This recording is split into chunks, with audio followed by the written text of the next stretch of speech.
Olá, bom dia. Estamos no terceiro workshop no âmbito da Carta Gastronómica do Minho e hoje viemos até Vizela para falar sobre a preservação da identidade do território.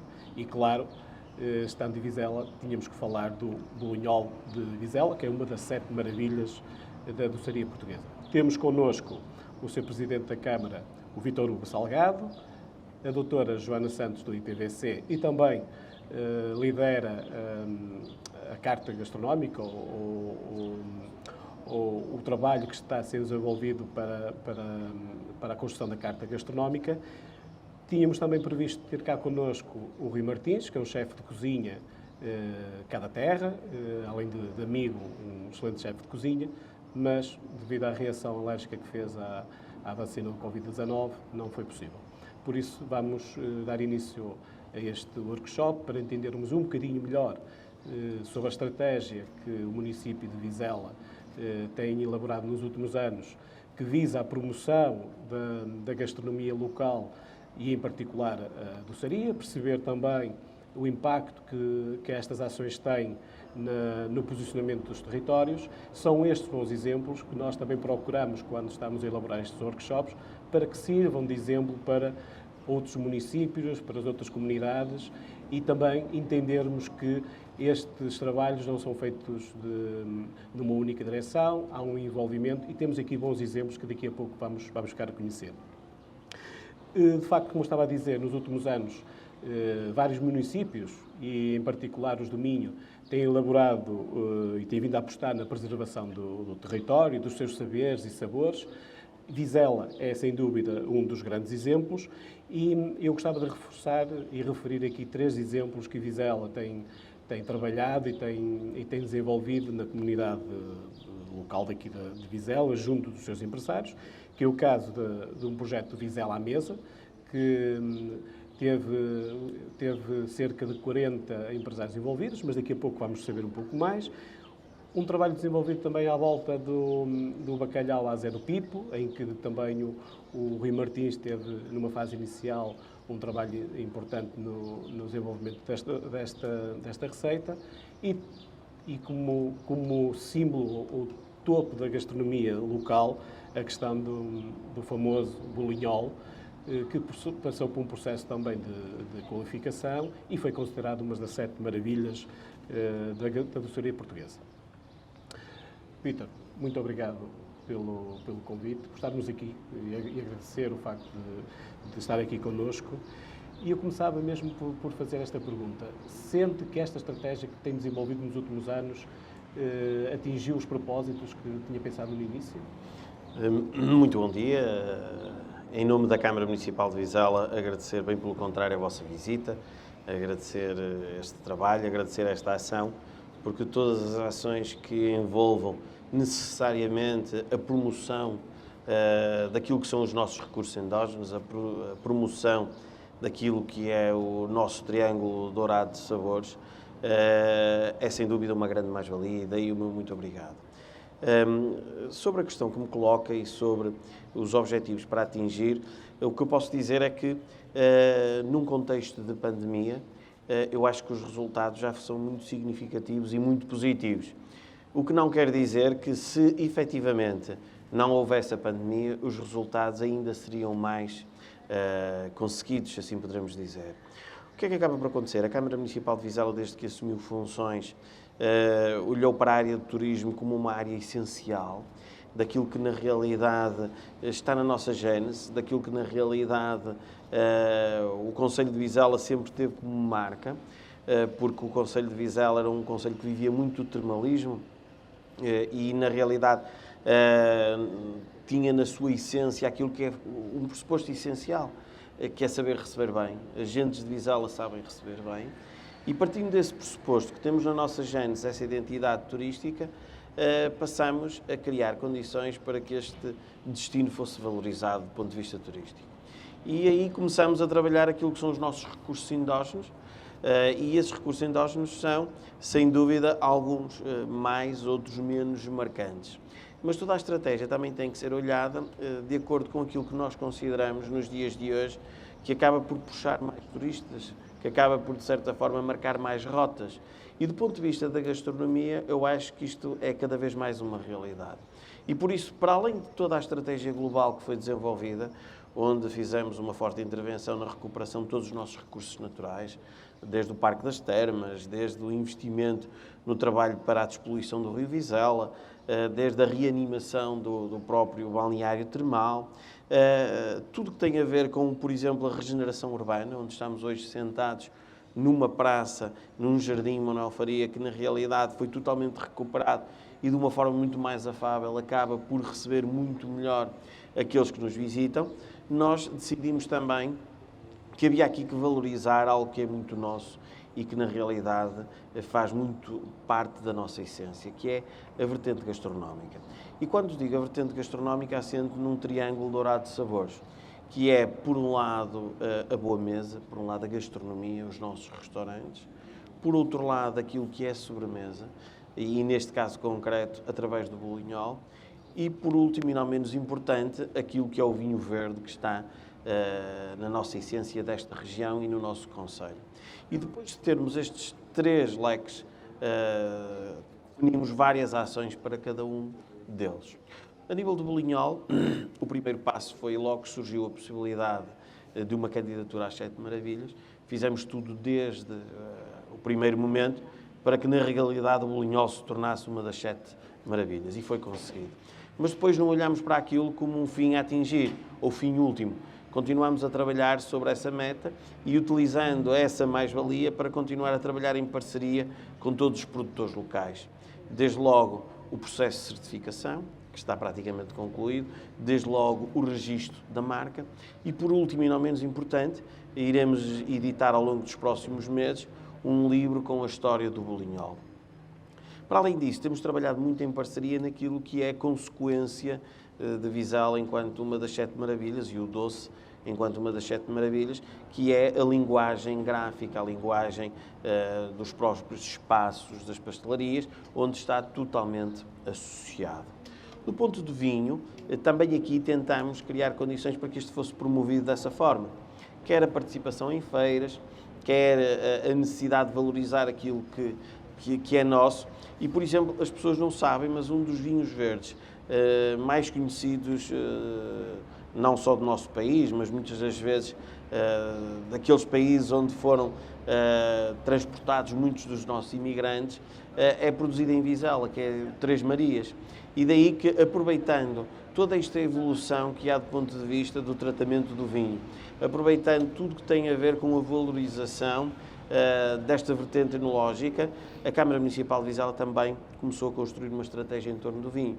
E, por exemplo, temos neste momento o Wine and Jazz, que é um evento que, apesar de estar suspenso face ao Covid, tentamos ligar o jazz ao vinho, da mesma forma que no Bolinhol fizemos o Festival do Bolinhol, onde ligamos o Bolinhol àquela atividade que efetivamente é bastante massificada e com uma enorme participação. Por último e não menos importante, a gastronomia. Vizela tem uma gastronomia extraordinária e, na realidade, nós não podíamos apenas e só promover Vizela pela gastronomia, como aqui come-se bem. Logicamente, o Vizela à mesa tem uma frase sugestiva, que é Vizela, aqui come-se bem. Mas tínhamos que ter uma âncora.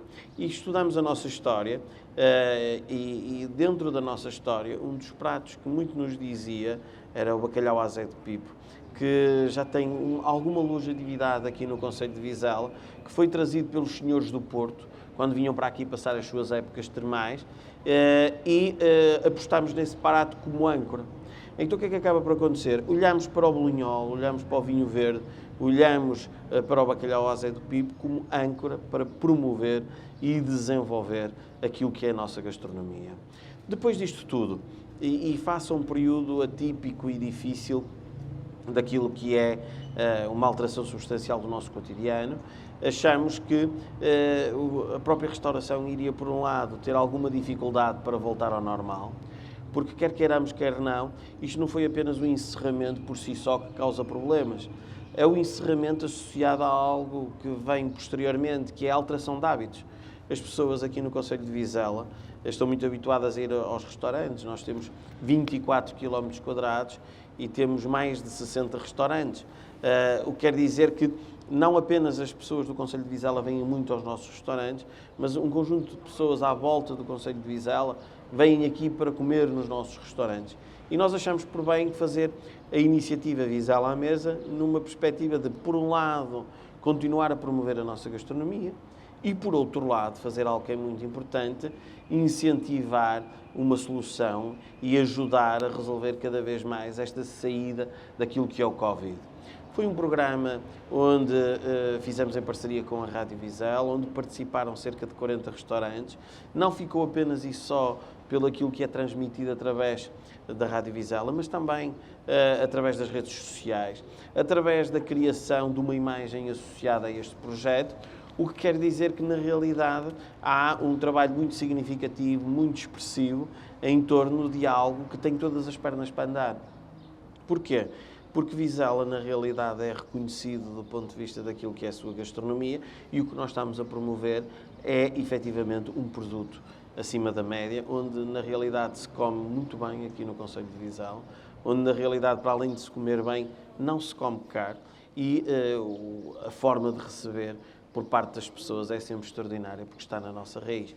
Daí a questão que me coloca inicialmente sobre as nossas ações, sobre o trabalho que foi desenvolvido em torno deste Triângulo Dourado e os resultados práticos, o que eu posso dizer é que eles se sentem, efetivamente, quer do ponto de vista da procura que temos vindo a ter aos nossos restaurantes numa das épocas mais difíceis, quer quando passamos aqui no Concelho de Vizela, nas alturas de referência, na Páscoa, no Natal, e onde vemos filas gigantescas à procura do bolinhol e à porta das nossas pastelarias, quer pelo que vamos sentindo através da comunicação social.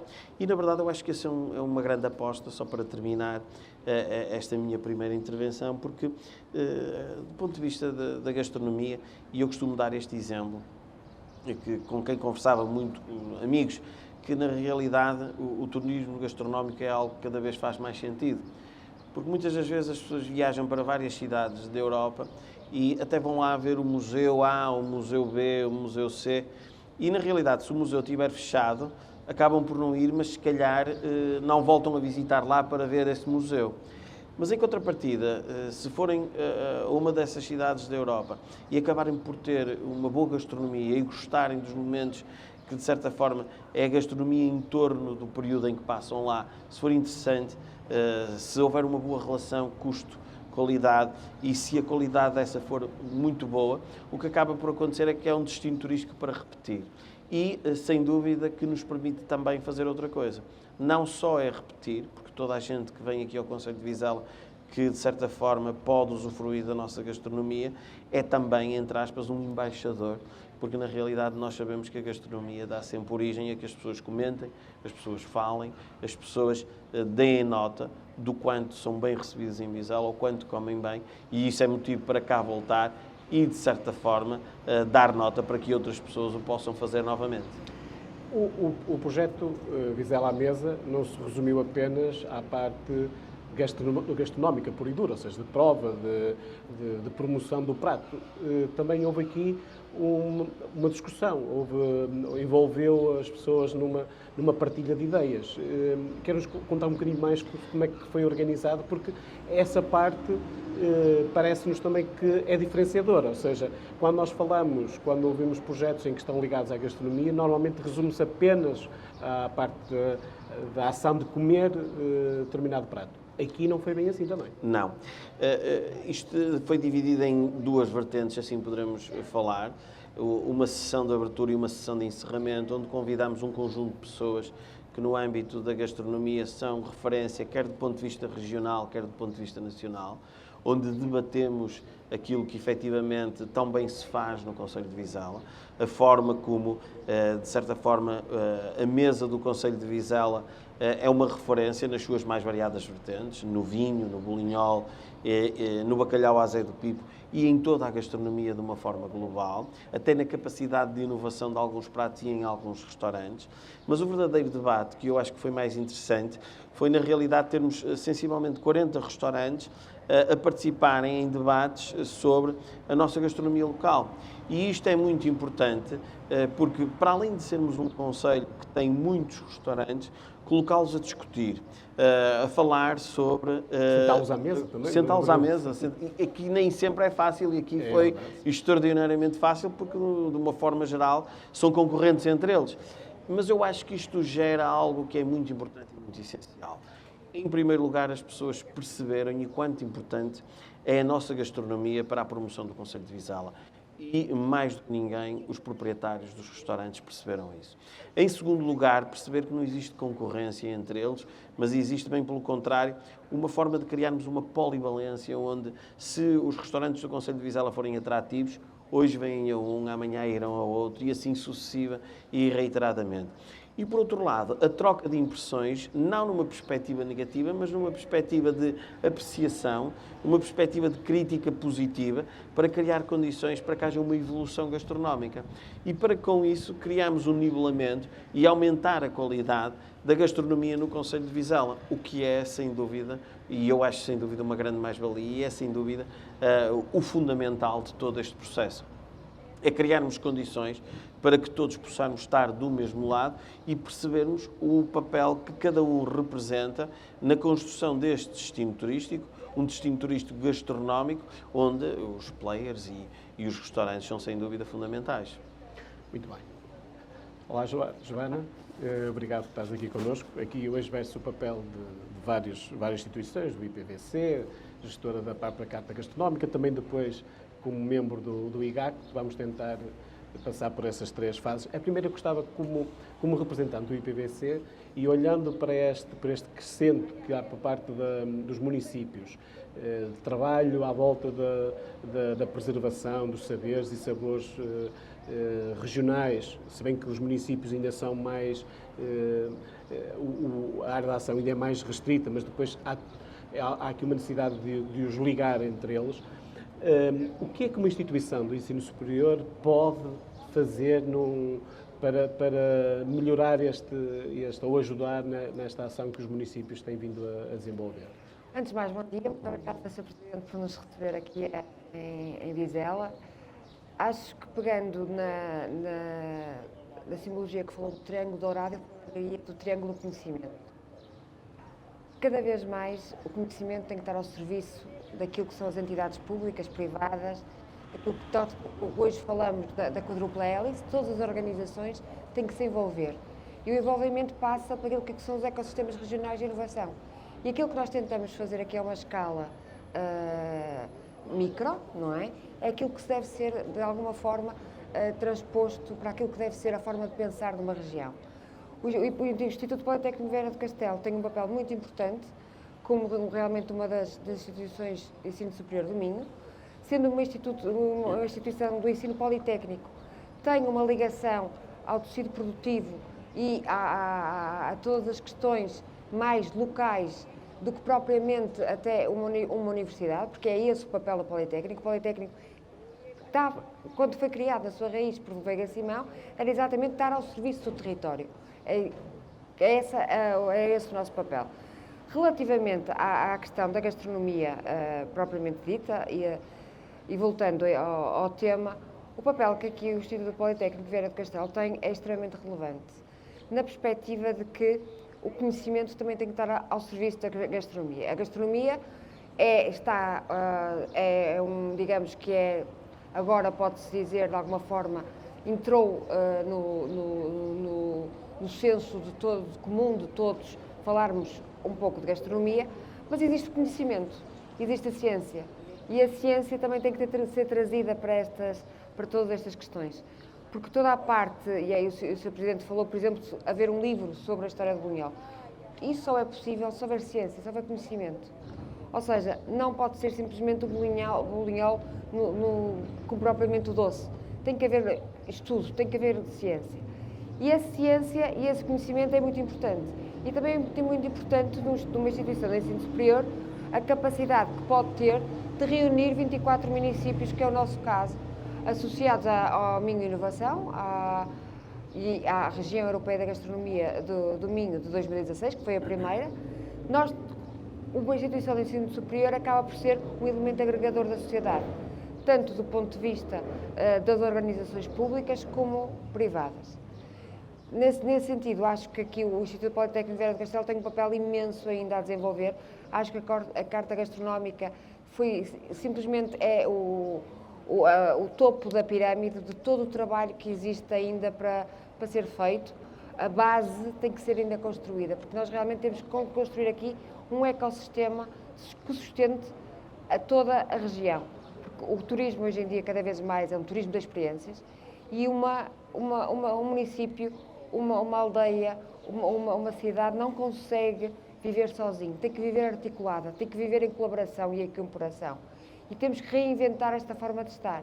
Ou seja, não podemos pensar, na nossa perspectiva, como instituição que também estuda essas questões, nós temos que pensar na questão da região como um todo, e isso é uma aposta do IGAT, não é? Exatamente as regiões europeias da gastronomia. Com este desenvolvimento que temos visto nos últimos anos, com esta ligação que o território teve sempre à gastronomia, é verdade que temos ainda uma gastronomia tradicional muito enraizada. Isto também levaria-nos para outra discussão, o que é uma gastronomia tradicional, não é? A nossa gastronomia tradicional tem 100 anos, no limite, 130 o Bolinhol, não é? À volta de 130. Mas o que é verdade é que o Minho teve sempre uma imagem forte ligada à gastronomia. Portugal tem uma imagem fortíssima ligada à gastronomia, mas temos ainda apenas um curso superior de gastronomia. Não está na hora de termos mais opções nesta área? Eu acho que houve aqui, só temos um curso de gastronomia a nível nacional por questões meramente formais, porque realmente o Instituto Politécnico de Viana do Castelo já fez duas candidaturas à agência de acreditação e existia, que eu espero que essa visão mude rapidamente, existia a noção de que para se ter um curso de gastronomia é preciso haver doutorados em gastronomia. E é esse o problema. A gastronomia não é uma propriedade dos gastrónomos, nem uma propriedade das pessoas do turismo. A gastronomia é uma área de conhecimento extremamente abrangente. A gastronomia precisa da ciência dos alimentos, precisa da nutrição, precisa do design, precisa da parte de inovação, precisa de todas as áreas de conhecimento. A gastronomia é um agregador e é isso que agora esperemos que realmente esta nova mudança que há da forma como realmente a acreditação dos cursos de ensino superior estão a acontecer, vá permitir que realmente o Instituto Politécnico de Viana do Castelo também passe a ter um curso de gastronomia. Embora é de salientar o papel muito, muito relevante que as escolas profissionais e escolas secundárias com cursos profissionais têm desenvolvido na área da cozinha e restauração. E também de bar e serviço à mesa. Só que depois chegámos aqui a um patamar que provavelmente muitos destes alunos gostavam de referir, que nós temos na região do Minho cerca de 15 escolas profissionais ou secundárias com esta vertente profissional com o curso de gastronomia. Que não tem saído. E que depois não tem, temos até o nível 5, penso eu que é na Escola Viana do Castelo, mas depois não há mais do que isso. Também é castrador, no fundo, para quem quer se dedicar mais à gastronomia. A gastronomia precisa que esta investigação continue e seja bem feito. Acredita que mais cedo ou mais tarde vamos ter esta... Tem que ser. O caminho é esse. Só pode ser esse. Acho que não há volta a dar. Eu acho que o grande problema aqui foi realmente a propriedade que houve do nome gastronomia por determinadas áreas científicas. E nós temos que pensar que nenhuma área trabalha sozinha. Todas as áreas têm que trabalhar em colaboração, não é? A minha área é a microbiologia. Teoricamente eu não poderia estar aqui, mas sou perita do Instituto de Gastronomia e Artes e Culturas e Turismo, exatamente porque o próprio IGAT considera que realmente é uma área extremamente relevante e também por causa da parte da autenticidade, que é uma área também em que foco o meu trabalho. Mas esta nossa capacidade, este nosso know-how, tem que ser sempre articulado com todas as áreas de conhecimento. Não há uma área de conhecimento da gastronomia, há áreas de conhecimento que trabalham em prol da gastronomia. A questão da inovação só é possível na gastronomia se nós pensarmos que existe realmente uma ciência dos alimentos, uma engenharia alimentar, que realmente traz novos processos e novas metodologias de trabalho que podem dar origem à inovação. A gastronomia molecular é exatamente um paradigma disso, não é? A gastronomia molecular só existe neste momento, porque existe uma parte de engenharia alimentar que trabalhou toda a parte de conhecimento à volta do que é a gastronomia molecular, o que é que poderia ser o processo da gastronomia molecular. Por isso, a lógica vai ter que ser, seguramente, eu acredito, e tenho uma firme convicção, de que se nós pensarmos que a gastronomia é de todos, não é unicamente de uma área, que a gastronomia é algo que pode cada vez mais trazer, tem que ser uma possibilidade para reinventar os territórios, na perspectiva de que a gastronomia está ao serviço daquilo que é hoje o foco, que é o turismo de experiências. O turismo de experiências é o foco hoje em dia. Cada vez mais, e nós numa situação de pandemia, percebemos cada vez mais que vai haver muita mudança na forma como se faz o turismo. Como é que as pessoas procuram o turismo?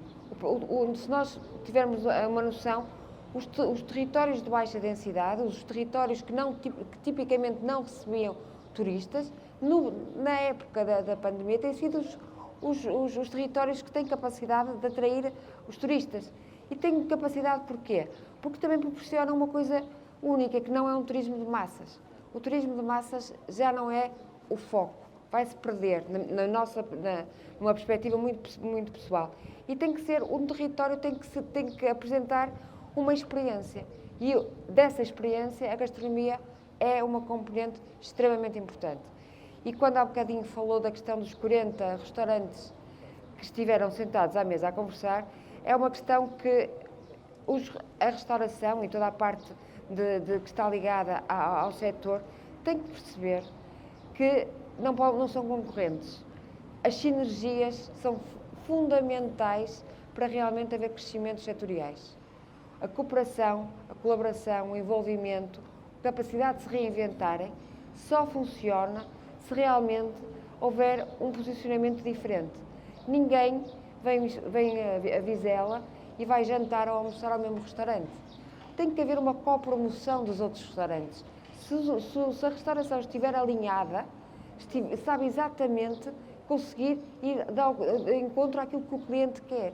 Se o cliente quer ter uma experiência vegan, quer ter uma experiência vegetariana, quer ter uma experiência de outro tipo o próprio restaurante deve ser o primeiro a vender o colega, entre aspas. Porquê? Porque a diversidade que o território vai oferecer é que vai marcar a experiência. O ir sempre ao mesmo restaurante não é uma coisa que ninguém procura. Por isso, todos estes stakeholders têm que perceber que realmente só sentando-se à mesa e conversando e articulando-se, têm todos a ganhar.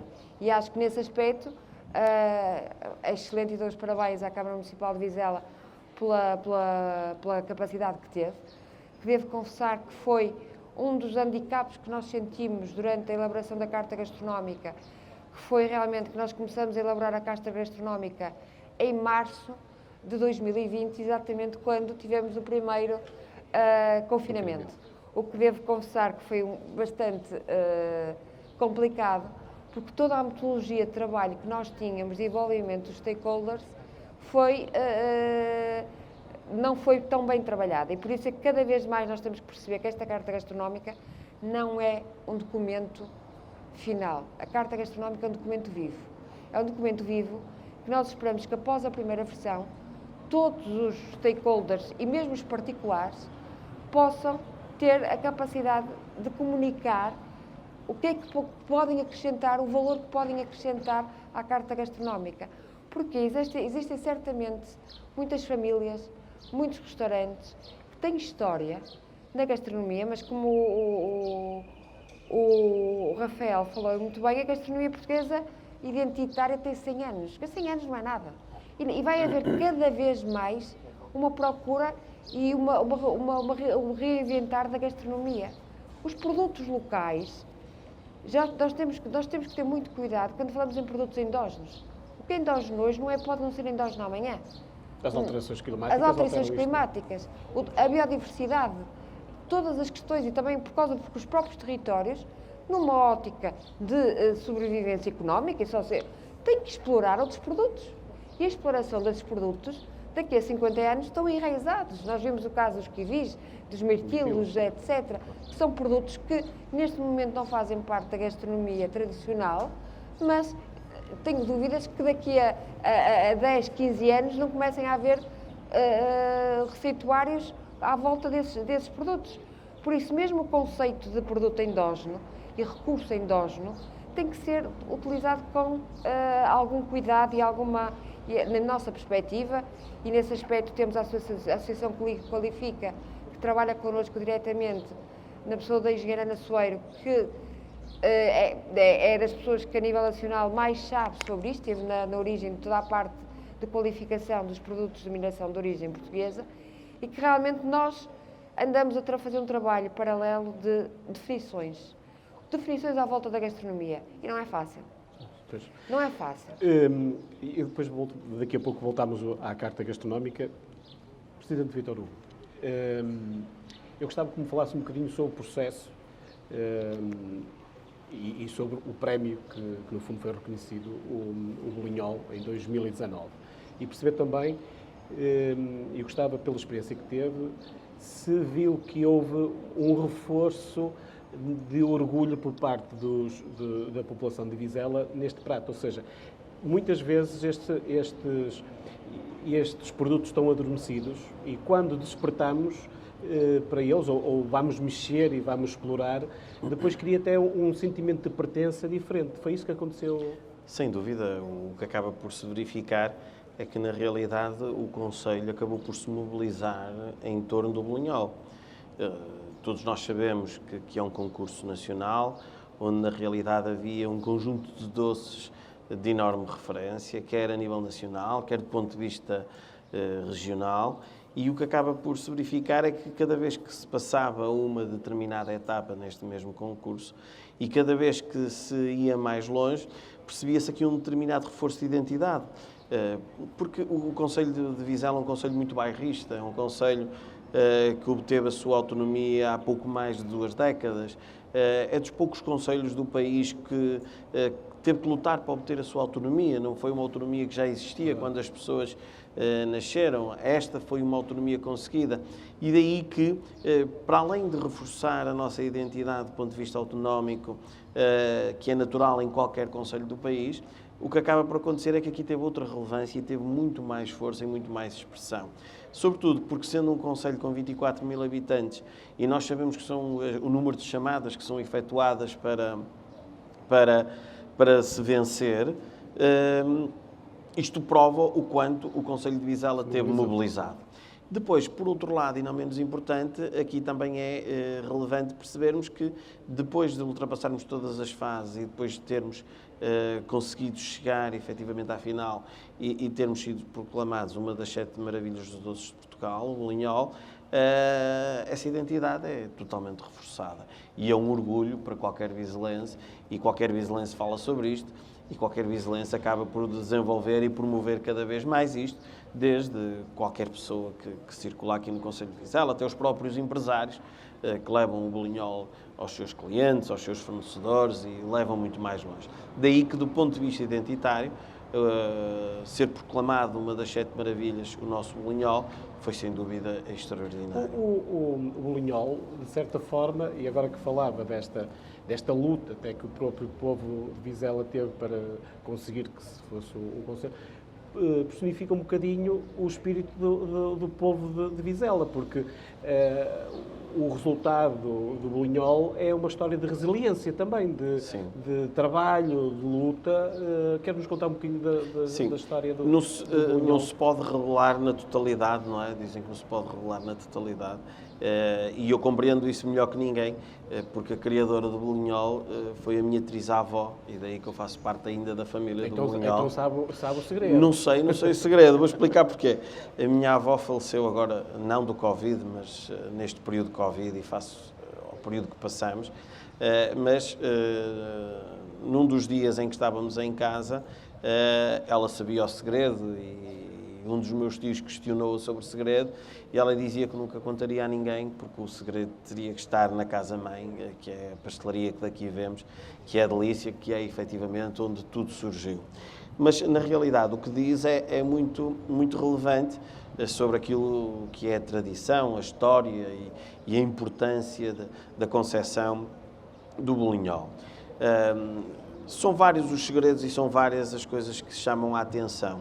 Desde o facto de bater o bolinhol, não é uma máquina, mas é uma caixa específica para que isto aconteça, até a cozedura, sempre que possível, num forno específico para o efeito.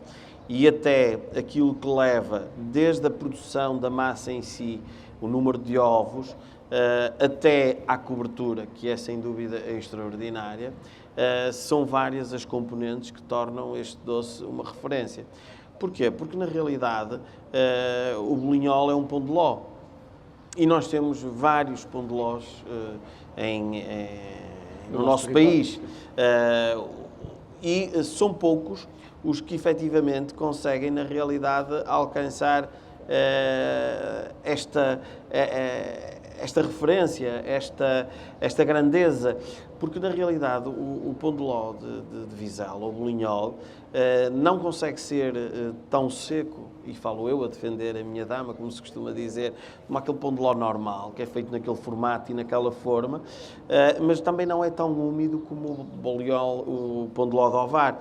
Consegue ganhar aqui um termo intermédio, que na realidade, do ponto de vista gastronómico, e qualquer pessoa que acaba por provar, acaba por se perceber que é um doce sublime e que na realidade é, sem dúvida, magnífico. A história do bolinhol é uma história muito interessante, que na realidade foi construída ao longo de décadas, mas que surge e que agora vai ser publicado na sua história pela evolução de uma pessoa, da minha trisavó, que na realidade começou a trabalhar a gastronomia. Esta gastronomia vem porque acaba por ter uma pessoa ao lado dela que trabalhou a gastronomia durante vários anos e ela começa a fazer a evolução deste mesmo doce. E com a evolução do doce acaba por criar condições para construir algo único. Eu chamo a atenção porque na realidade é um doce que ainda hoje é feito desta forma pelos 4 principais produtores, em que é tudo manufaturado, se assim poderemos dizer. Mantém-se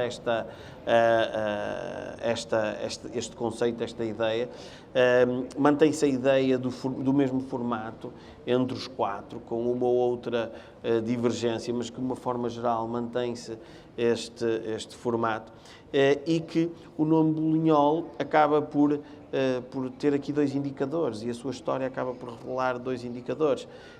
Por um lado, há pessoas, e isso de certa forma é relatado no livro, porque bolinhol, não é? Porque na realidade quando as pessoas começavam a comprar, diziam que era o bolinho bom, um bom bolinho, e depois ficou o bolinhol. E por outro lado, também, do ponto de vista histórico, o bolinhol era de certa forma encerrado sobre si próprio no início e do ponto de vista mais histórico, com um linho à sua volta. E depois associou o linho bolinhol, bolo de linho.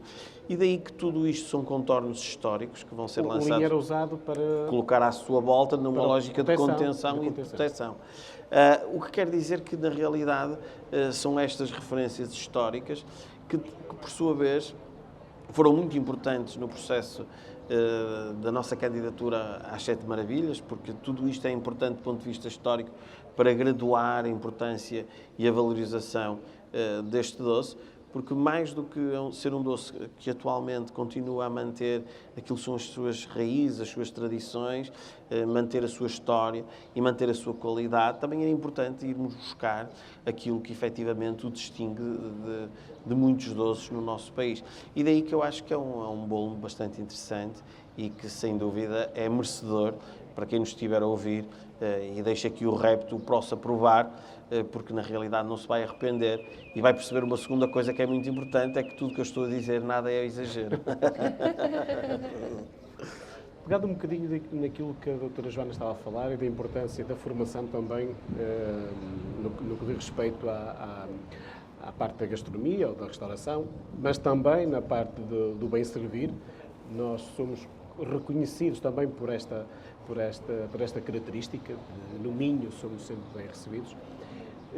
E nós temos, neste momento, quer na parte da formação de cozinha, quer na parte da formação de serviço de mesa, muitas escolas no território a formar esses jovens. No entanto, continuamos a ter um problema, os jovens continuam a emigrar, procurando provavelmente melhores condições de trabalho, ou os melhores salários. A minha pergunta é a seguinte, Presidente. Não, há algo a fazer-se para que estes jovens fiquem no território. Esta parte é importante, esta parte de criar umas raízes através deste orgulho da sua gastronomia é importante, mas os jovens não vivem só disso. Do ponto de vista, não como Presidente da Câmara de Vizela, mas como autarca da região, o que é que nos falta para criarmos condições para que estes jovens fiquem cá, para que invistam na presença e não emigrarem? A primeira coisa que eu gostava de dizer, até porque, apesar de não ser o ensino superior uma das minhas áreas de intervenção, tive a possibilidade de ser presidente da Associação Académica de Coimbra e debater muito essas questões da empregabilidade. Assim como tive a honra de, durante 3 anos, estar no Conselho Nacional de Avaliação do Ensino Superior com o Dr. Adriano Moreira, e onde discutimos imensamente esta matéria. Relativamente a esta área, eu acho que a coisa mais importante é o que está a ser conseguido neste momento. Quando se fala de gastronomia, quando se fala tudo que tem a ver com o funcionamento dos nossos restaurantes, tudo que tem a ver com a capacidade de servir melhor, eu acho que o mais importante está a ser conseguido, que é a alteração de mentalidade. E esta alteração de mentalidade é algo muito relevante. Porquê? Porque a interpretação que há uns anos atrás davam de um cozinheiro é uma interpretação completamente distinta da interpretação que hoje dão de um cozinheiro. Neste último Vizela à Mesa estávamos a falar sobre isso mesmo e estávamos a discutir o quanto houve uma alteração quase que drástica desta realidade. Porque ser cozinheiro há 10, há 15 anos atrás era negativo, não era tão positivo, nem era tão relevante. Não era prestigiante. E agora o que acaba por acontecer, acho que isto já alterou. E isto permite-nos perceber por um conjunto de factos. Porque na realidade, socialmente, foram sendo ganhando tendências. Estes programas novos de televisão, a valorização da nossa gastronomia, a constituição de restaurantes com um target e com um peso completamente distinto do ponto de vista da imagem e do marketing que eles próprios produzem, faz efetivamente a clara distinção. Eu tenho um senhor que me deu muito bem, um engenheiro civil do Porto, em que o filho dele, desde pequenino, que via séries de gastronomia. Desde pequeno, que andava na escola, sábado de manhã, via aquelas séries que davam de gastronomia. E o pai praticamente impôs-lhe, disse-lhe assim, olha, eu apoio-te, tu seres cozinheiro, mas tens que tirar a tua licenciatura. E ele licenciou-se em Engenharia Civil, como o pai, com uma grande média até. E no dia em que se licenciou, chegou ao pé do pai e disse, olha, tens aqui o diploma, e eu agora vou abrir um restaurante. E abriu um restaurante no Porto e começou a viajar pelo mundo e a aprender a gastronomia e nunca exerceu engenharia civil. E uma nota muito importante que é, muitas das vezes, e esse é o segundo fator, o primeiro fator é a mudança de mentalidades, na minha opinião. O segundo fator é algo que é muito importante, que é a questão da mais-valia financeira. E eu acho que isto cada vez está a construir e a constituir essa diferença. Porque eu acho que muitas das vezes as pessoas tiram uma licenciatura A, B, C ou D, pensando que vão ter empregabilidade e, se calhar, numa área como esta que nós estamos aqui a debater hoje, têm uma empregabilidade superior, sentem-se muito mais realizados e conseguem, efetivamente, uma empregabilidade que não é aquela que as outras licenciaturas dão. Último facto, para além de uma questão social, para além de uma questão de empregabilidade, eu acho que tudo isto tem uma evolução própria, mas também acho que devem ser, de certa forma, feitas intervenções do ponto de vista daquilo que é quem nos governa. quem tem a capacidade de tomar decisões. E acho que uma das questões que nós referimos aqui, que tem a ver com a necessária licenciatura do ensino superior e o alargamento destas licenciaturas, é fundamental, porque na realidade isto vai traduzir ainda e introduzir um aspecto ainda mais nobre nesta mesma profissão. E eu acho que isto é muito relevante e é muito importante, porque eu acredito sempre que não é por apenas um ou outro fator que nós vamos mudar o contexto, a realidade. Eu acho que tem que ser vários factos. Por isso é que nós aqui em Vizela, quando investimos no turismo, não pensamos apenas vai ser o Bolonhol ou vai ser efetivamente o vinho verde ou vai ser a gastronomia. Não. Tentamos valorizar tudo para que este seja um destino turístico.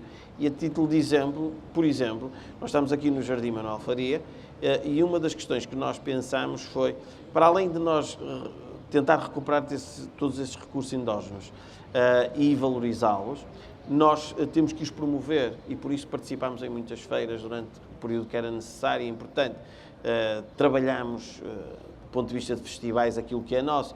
Mas, por exemplo, pensámos em algo que é Vizela, não tem recursos, por exemplo, para ter guias turísticos, mas criamos uma aplicação em realidade aumentada, que facilmente se descarrega essa mesma aplicação no nosso telemóvel, e onde qualquer pessoa, a qualquer hora do dia, com a sua disponibilidade, com o seu horário, percorre o concelho de Vizela, onde em cada um dos pontos em que essa aplicação está presente, conhece o concelho de Vizela sem precisar de um mapa turístico, mas conhece o concelho de Vizela, onde tem várias referências, várias pessoas, desde os romanos, passando por Camilo Castelo Branco, passando pelo Monte do Sambento, onde o Sambento também o faz, a falarem diretamente connosco.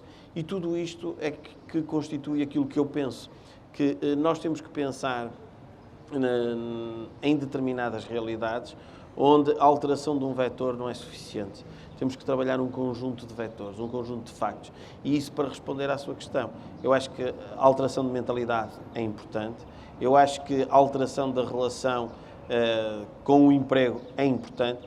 Mas eu acho que também tem que haver aqui um contributo do ponto de vista daquilo que é, não estou a dizer a massificação, mas criar condições para que hajam mais licenciaturas nesta área de intervenção. Mas este sex appeal, no fundo, foi criado nos últimos anos à volta do cozinheiro, do chefe de cozinha, ainda não o vemos no comercial, ou seja, em quem vai à mesa, não é?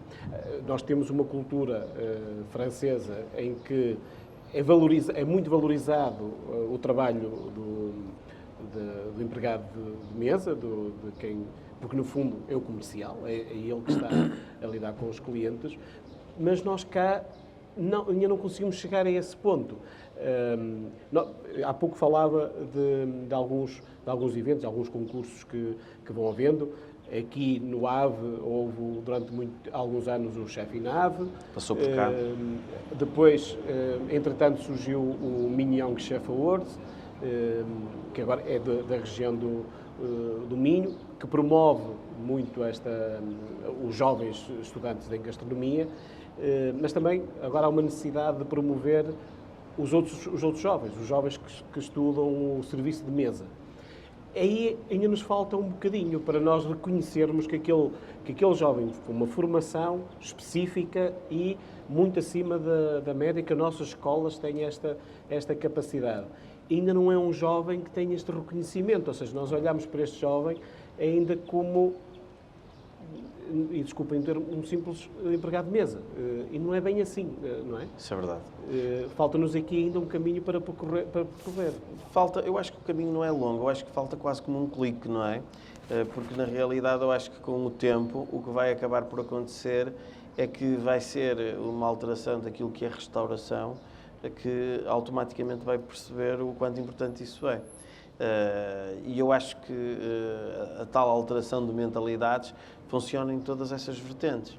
E eu acho também uma coisa que é muito relevante, que é, e vejo isso, por exemplo, aqui em Vizela, que é, na realidade, os restaurantes, quando valorizam a posição do cozinheiro e quando valorizam a posição de quem os atende, acaba por haver aqui o restaurante acaba por melhorar, acaba por subir os seus índices de qualidade. E isso vai ser um facto também a dar origem a que essa alteração acabe por acontecer naturalmente. Porque nós sabemos que, do ponto de vista da qualidade do cozinheiro e a qualidade de quem nos recebe, é meio caminho andado para que, na realidade, nós possamos gostar e de usufruir desse espaço. A vertente gastronómica é importante, mas está associada a estas duas relevantes situações. Para a experiência também ser mais Uma completa. experiência. Sra. Joana, voltando à Carta Gastronómica do Minho, onde se insere também este projeto, este workshop onde estamos hoje. A carta irá ser apresentada em breve. Gostava que nos indicasse mais ou menos essa data prevista e também que nos fizesse aqui uma abordagem do que é que nós vamos ter agora nos próximos tempos até essa apresentação da carta e que nos desvendasse um ou outro pormenor que acho que é importante que a carta nos vai trazer. E sim, nós de alguma forma tivemos que reinventar também um bocadinho a questão de como é que nós íamos fazer esta abordagem, não é? Porque, por exemplo, este workshop estamos aqui a fazer sem público, estamos a fazer ao ar livre, estamos a tentar adaptar-nos à situação pandémica agora, não é? E aquilo que nós vamos fazer no próximo, em setembro e outubro, é realmente também replicar estes workshops por todo o Minho e por vários municípios que nos acolherem para realmente fazer sobre vários temas que vão estar em cima da mesa. Nomeadamente, um dos temas que já temos pensado para estar em cima da mesa é exatamente a formação, que tem que ser valorizada, e a percepção social que existe da profissão, por exemplo, do serviço à mesa, que tem que ser trabalhada, não é? Mas como também o Sr. Presidente disse muito bem, isto às vezes falta um clique, e esse clique vai ter que ser dado. Depois, outra questão que estamos a trabalhar ao nível da imprensa local. Vamos começar a iniciar um processo de ter uma parceria com a imprensa local, realmente, para todas as semanas haver uma divulgação até outubro de algo que esteja relacionado com a Carta Gastronómica, porque a Carta Gastronómica é muito mais que um receituário. A Carta Gastronómica tem vários artigos, desde a antropologia da alimentação, desde a arte e os alimentos, os afetos e a gastronomia, a parte dos produtos endógenos, o vinho verde, a dieta atlântica, existem a genuidade dos alimentos, existem vários artigos que estão incorporados na Carta Gastronómica, que, como já disse há pouco, que é um documento vivo e que ainda vamos ter mais artigos que vão ser integrados. Isto foi só um mero exemplo, e nós vamos dar a oportunidade a todas essas pessoas também para realmente comunicarem aquilo que escreveram de uma forma digamos, sem ser de uma forma tão científica, uma forma mais corriqueira, de forma a que realmente conseguimos passar a mensagem. Acho que é importante as pessoas terem a noção de que da antropologia que esteve associada aos alimentos, porque é que os alimentos, a partir do momento que foram cozinhados, tornaram-se realmente uma experiência gastronómica. A partir desse momento, antigamente não eram cozinhados, passaram a ser cozinhados quando existiu o fogo. Porquê é que isso aconteceu? Ou seja, há todo um storytelling que pode ser criado, que é outra questão que está inserida na carta, que é, nós solicitamos a todos os 24 municípios que nos enviassem uma receita, e dessa receita o storytelling, e no caso de ser um prato, o vinho sugerido para acompanhar. Porquê o storytelling? Porquê que a narrativa? A narrativa é crucial para a venda do serviço. Cada vez mais, no turismo da experiência, as pessoas procuram as narrativas. Se eu tiver comprar um bolinhol e ouvir esta história, o apreço que eu tenho pelo momento é completamente diferente. Cria alguma afetividade, não é? E trago Ligação. Trago alguma coisa comigo e torno-me embaixadora do bolinhol. Se eu simplesmente for comprar um bolinhol e não tiver uma experiência associada a alguém contar-me qual é a história, que já existe há mais de 100 anos. Até aqui a formação é importante. Ou seja, extremamente importante. Quem está a vender não pode vender só por vender, tem que contar esta história. É crítico que seja um contador de histórias. Porque se nós tivermos a pessoa que está a vender um serviço, seja um contador de histórias, seja alguém capaz de criar ali uma empatia com o cliente, é meio caminho andado para toda a cadeia dos circuitos curtos de abastecimento funcionarem, porque isto é um ciclo constante. E depois, para além da imprensa nacional, voltando ao tema da Carta Gastronómica, vamos ter também a imprensa nacional, fizemos uma parceria com a imprensa nacional também para termos um momento em que vamos divulgar aquilo que está a ser feito no Minho, porque achamos que realmente o Minho, como região, a primeira região europeia da gastronomia que houve em Portugal, tem que ser valorizado. E o Minho tem uma biodiversidade incrível, por isso é que o IGAT, o Instituto que faz o reconhecimento das regiões europeias da gastronomia, cada vez aposta nas regiões e não nos países, porque realmente se nós olharmos para o Minho, só no Minho a biodiversidade é tão grande que era impensável nós termos Portugal, uma região nacional de gastronomia. Não faz sentido. Esta divisão gastronómica está-se a tornar mais por regiões do que propriamente por países. Também por causa desta relação. Temos agora esta história, a storytelling, esta relação de pertença, o orgulho na região, a percepção.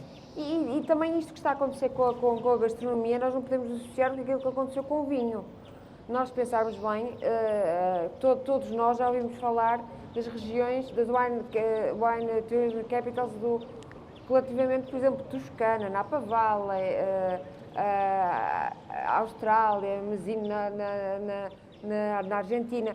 Porquê? Porque eles conseguiram realmente criar marcas que muitas pessoas, e há bocado falou da questão de viajar pelo mundo para conhecer a gastronomia, muitas pessoas deslocam-se a esses locais exatamente por causa da marca, claro. Não é? Se nós associarmos uma marca territorial, nomeadamente a marca Amar ao Minho, a todo o nosso território, e formos consensuais nisto e conseguimos cooperar à volta de uma marca, quando nós falamos em ir a uma região dessas do vinho, nós não vamos a uma quinta, nós vamos a um território, claro. Não é?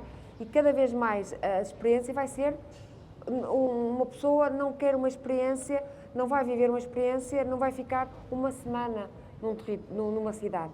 Quer uma semana, um dia aqui em Vizela, outro dia vai circulando pelo território. Tem que haver uma oferta integrada. A oferta tem que ser integrada e é o exemplo que o Sr. Presidente deu da aplicação.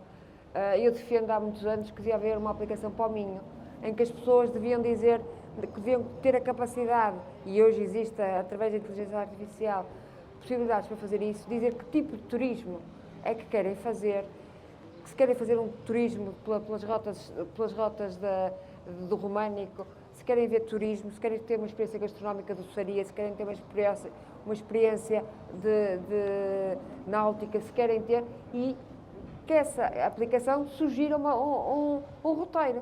Isto associa, porque realmente, cada vez mais nós vamos ter as pessoas a chegar ao aeroporto e alugarem o carro e deslocarem-se pelos seus próprios meios. E à descoberta. Vai disparar. Até agora, porque a tendência é que sejam cada vez grupos mais pequenos, que se desloquem em famílias ou pequenos grupos, e isto da pandemia também veio acelerar um bocadinho este comportamento de visita dos territórios e a procura até de distanciamento em relação aos outros grupos, e à partida será para ficar. Só para terminar, também outro aspecto, devo-me estar a esquecer de muitos, mas muito importante, a Carta Gastronómica que está prevista para finalizar a 30 de outubro, foi feita já com uma comissão de acompanhamento e uma comissão de peritos que nos estão a acompanhar. Por exemplo, nas comissões de acompanhamento nós temos as associações de desenvolvimento local, que é muito importante, tem sido um contributo muito importante.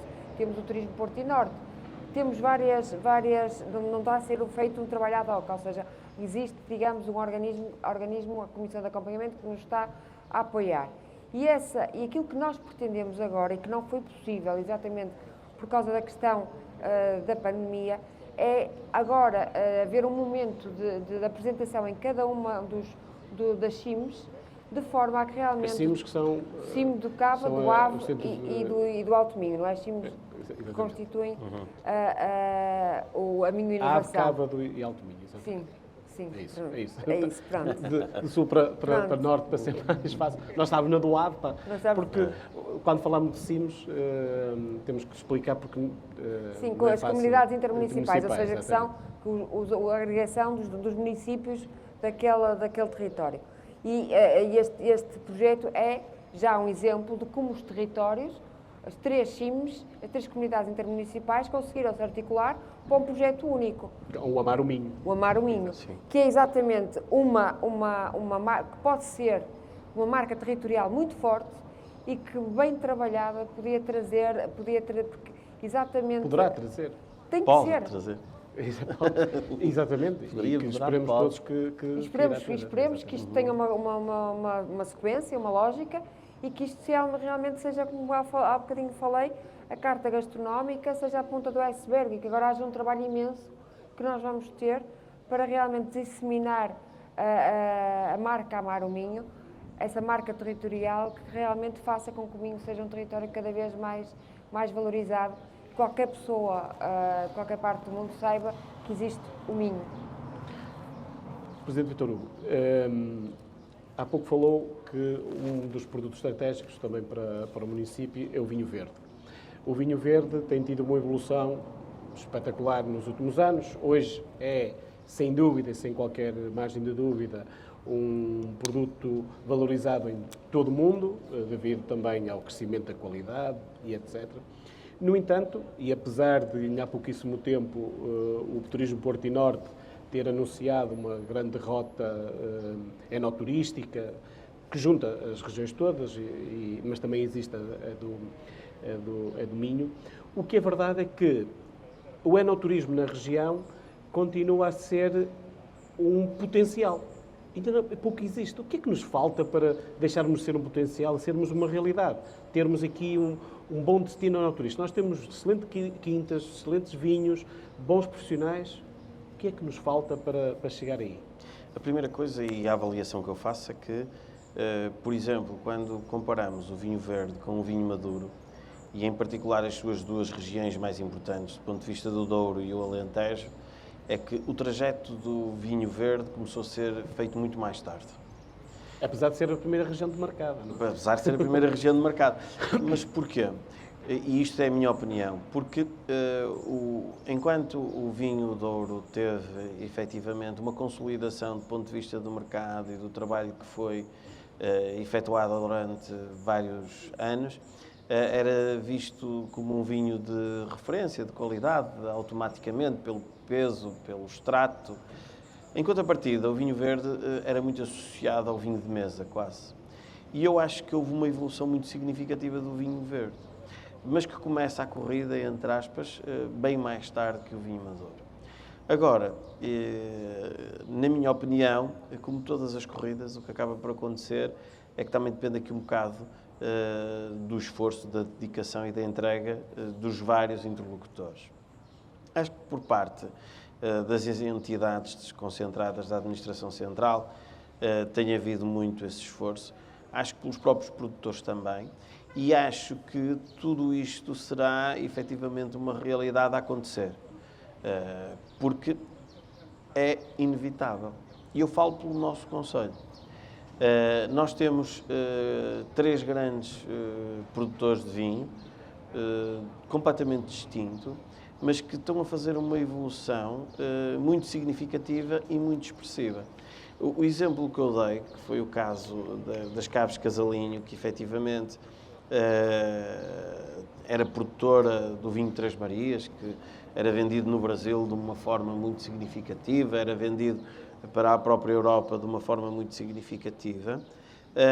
Neste momento, as Caves Casalinho têm vinhos extraordinários do ponto de vista daquilo que é o vinho verde, onde, na realidade, quem bebe o Três Marias e quem bebe alguns dos produtos que eles fazem, alguns dos vinhos que acabam por produzir, e até o próprio champanhe, há uma evolução completamente extraordinária. E eles próprios, neste momento, estão a fazer algo que é muito interessante, que é criar condições, e que outros produtores aqui do Concelho também estão a preparar, para associar o facto de serem produtores a um hotel, por exemplo, à visita que efetivamente se pode fazer. E o que é que eu quero dizer com isto? Que, na realidade, até aqui do ponto de vista desta área de intervenção, estamos a ver que está a começar a ser percorrido um determinado percurso, mas que, logicamente, comparado com o Douro, em particular, até mais do que propriamente com o Alentejo, é algo que já foi desenvolvido anteriormente. Mas, inevitável e fatalmente, eu acredito que isto será algo que irá ser atingido por todos os factos. Pela qualidade, pelo investimento, pelo facto de ser aqui do Minho. Eu acho que nós, aqui no Minho, somos muito empreendedores e queremos resultados rápidos e eficazes. Vai demorar algum tempo, mas acho que é inevitável.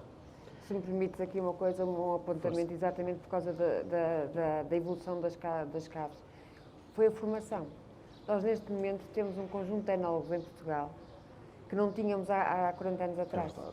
Ou seja, a formação, em termos de enologia, que houve na aposta de algumas universidades, foi crucial para o desenvolvimento realmente de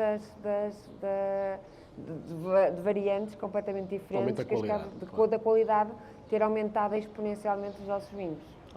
Depois uma nota muito importante que me parece relevante, que é o vinho Douro e o Douro, por exemplo, é quase que um produto-chave na mão, não é? Pois. O que acaba por acontecer é que aquilo já está definido como é que funciona e do ponto de vista mental até é perceptível. Porquê? Porque o que acaba por se verificar é que grande parte dos turistas e associado a um conjunto de cruzeiros que aí existem, está definido que o turista vem ao Porto, chega ao Porto, passa uns dias, entretanto entra no cruzeiro vai percorrer o rio, ao percorrer o rio vai ter efetivamente a possibilidade de visitar as quintas e isto é algo que ainda está por definir e criar esta estratégia associada ao vinho verde e que não é tão fácil como aconteceu no Douro. Mas eu acho que é inevitável e que é fatal por todas as condicionantes. Porque aquilo que nós temos vindo a falar aqui, e eu acho que isto é a chave do sucesso do turismo, e que é eco dos últimos tempos, que é a possibilidade de experimentar. É o turismo da experiência. E o turismo da experiência fala a favor do vinho verde, porque é algo que se pode experienciar, é algo que se pode visitar, efetivamente, os espaços de produção, visitar... E daí que eu acho que estamos no caminho certo, logicamente que levará o seu tempo, mas que será inevitável. Não tarda, mas vamos lá chegar. Acredito que sim. Presidente Vítor Hugo, para terminarmos, o que é que tem pensado para o futuro? É verdade que os últimos 4 anos... E estamos aqui a falar de 4 anos, porque, queiramos ou não, vamos ter eleições em breve. Claro, não há volta a dar. Setembro, sim. Não há volta a dar. Mas fez uma aposta forte nesta parte da gastronomia. Pelo que já percebemos, foi uma aposta ganha, foi a mesmo nível de notoriedade, quem está de fora, Vizela tem outra notoriedade. Há agora também a parte de futebol, que também pode ajudar sim, um bocadinho. É verdade. Porque queiramos ou não, faz parte. É muito importante. É importante. É importante porque a notoriedade e o nome aparecem noutros patamares. E até com a ajuda até do próprio futebol, como é que vê o futuro próximo de Vizela a nível de gastronomia, de notoriedade? O que é que eu vejo? Eu acho que falta-nos aqui apenas a introdução de um ou outro fator do ponto de vista daquilo que é a equação que foi definida no início deste mandato. O que eu disse foi muito importante. Quem vem neste momento a Vizela tem uma Vizela completamente diferente. Se for junto do Parque das Termas, nós recuperamos o Parque das Termas. E está introduzido neste momento na rota dos jardins históricos. Se deslocar dentro do Parque das Termas ao Rio Vizela, vai ver que o Rio Vizela está limpo, ao contrário do que acontecia algumas décadas atrás e ao que acontecia há pouco tempo. Do outro lado, houve um investimento de cerca de 5 milhões de euros no balneário termal e no complexo termal, que dentro em breve estará a funcionar em pleno. Se viermos por aí fora, e eu gosto de fazer este percurso para as pessoas perceberem efetivamente, conseguem ver um concelho completamente regenerado. O espaço onde nós encontramos não tem absolutamente nada a ver, apesar de ter mantido a tradição e a essência, mas está completamente regenerado. As ruas estão regeneradas, os restaurantes, os cafés, do ponto de vista das esplanadas, com o apoio da Câmara, foi feita a regeneração. A seguir podemos entrar no restaurante e ver que, efetivamente, existe qualidade, que existe, efetivamente, um bom vinho verde, que existe uma boa gastronomia, que existe um bom bolinhol. Pode continuar esta viagem, ir ao Monte São Bento, que é um sítio extraordinário. E, associado a este percurso, o que é que nós precisamos de introduzir? Precisamos de introduzir ainda mais âncoras que puxem e atraiam pessoas para aqui, porque, na realidade, a partir do momento que nós já temos a base montada, que foi a promoção da gastronomia, que foi a regeneração urbana, que foi o investimento no Parque das Termas e na unidade termal, que foi a regeneração, se assim poderemos dizer, também do Rio Vizela, temos que criar polos cada vez mais atrativos. E estes podem ser polos simples e que nós já fazíamos antes da pandemia, que foi um conjunto de eventos culturais significativos, expressivos e que massificaram quase Vizela nessa altura. E as pessoas, para virem a esses eventos, acabavam por jantar cá, acabavam por... outro dos factos, o Futebol Clube Vizela também vai contribuir, porque as pessoas vêm cá ver os jogos e acabam por comer nos nossos restaurantes e sentir o conceito de Vizela. E depois, algo que para nós é muito relevante e que já está na forja, que é, nós já apresentamos publicamente, e o nosso objetivo é avançar com essa obra rapidamente, que é a construção do Museu da Mota. Nós temos um vizelense que tem uma das maiores coleções de motas na Península Ibérica, e se calhar uma das da Europa, uma coleção com mais de 500 motas, onde tem motas únicas a nível internacional e tem a história da mota portuguesa, totalmente a história da mota portuguesa, e vamos fazer um museu no antigo edifício do Castelo, que será sem dúvida também algo que irá atrair muitos aficionados às motas. Depois deste contexto estar praticamente encerrado, o que é preciso fazer? É pensar que, na realidade, nada está concluído, como este jardim, a partir do momento que está pronto. Porquê? Porque ele foi construído, está concluído. Mas mais importante, se calhar, até do que a própria construção, é a manutenção. E isso é importante do ponto de vista turístico. É procedermos a iniciativas que permitam a manutenção da nossa qualidade, da nossa atratividade e daquilo que é a nossa mais-valia. E, por exemplo, do ponto de vista da restauração, do ponto de vista do vinho verde, do ponto de vista do bolinhol, criar condições para que estejamos sempre de forma permanente a dar inputs, a criarmos iniciativas, a balizarmos intervenções, de forma a que esta nossa mais-valia assente naquilo que eu comecei e por o qual quero terminar, que é o triângulo dourado dos nossos sabores, seja cada vez mais reconhecido, mais valorizado e que se torne cada vez mais uma referência dentro de um Minho que é, sem dúvida, uma zona, uma região, um espaço extraordinário. Muito obrigado por estar aqui connosco neste debate. Joana, nós voltamos em setembro, Voltamos. não é? Para mais algumas ações por esse Minho acima. Mais uma vez, obrigado. Obrigado, Val, uma vez mais. Ficamos por aqui hoje. Ficamos a entender e a perceber do valor que os produtos locais e a produção local têm para a identidade territorial. Ficamos a perceber que os territórios ficam a ganhar com este trabalho desenvolvido pelos municípios, pelas escolas, pelas universidades e principalmente também pelos empresários que todos os dias colocam a sua sabedoria disponível para que possamos provar estes produtos e estes pratos locais. Muito obrigado e um bom dia a todos.